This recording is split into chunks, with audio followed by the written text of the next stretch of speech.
The Baltic states of Estonia, Latvia and Lithuania do not have their own fighter jets, and the airspace is patrolled by NATO aircraft. Since the start of Russia's full-scale invasion of Ukraine, NATO members have regularly intercepted Russian reconnaissance aircraft and fighter jets over the Baltic Sea. But now Moscow is also violating NATO airspace with combat drones. One such drone has recently fallen in Latvia. The authorities of neighboring Lithuania, represented by Defense Minister Laurynas Kasčiūnas, are calling on the alliance to begin shooting down Russian drones that threaten the region.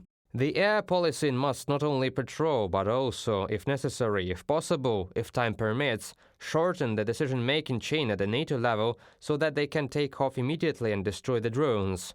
Laurynas Kasčiūnas, Minister of National Defense of Lithuania, LRT quotes.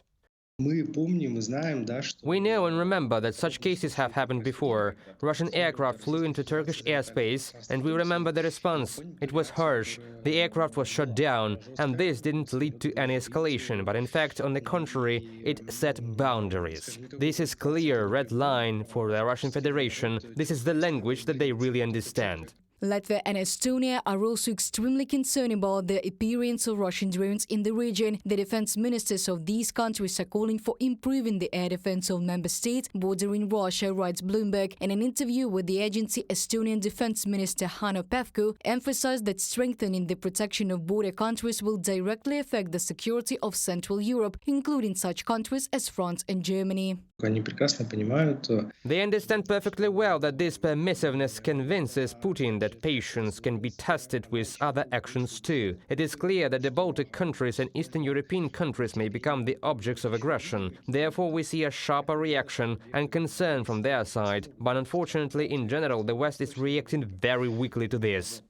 After the fall of Russian drones on the territory of NATO states, Western countries should respond with increased support for Ukraine. Foreign Minister Andriy Sybiha knows that the violation of the airspace of alliance members by Russian UAVs is a reminder that Russia's aggressive actions extend beyond Ukraine. That is why Kyiv is calling for Western air defense to shoot down Russian drones and missiles over Ukraine. Ukraine needs concrete actions from its allies. A bold collective decision to use air defenses supplied by our partners to shoot down Russian missiles and drones over Ukraine. Stronger and faster military aid to Ukraine's soldiers. Lifting restrictions on Ukraine's usage of weapons. Act now. Andriy Sybiha, Minister of Foreign Affairs of Ukraine, on social network X.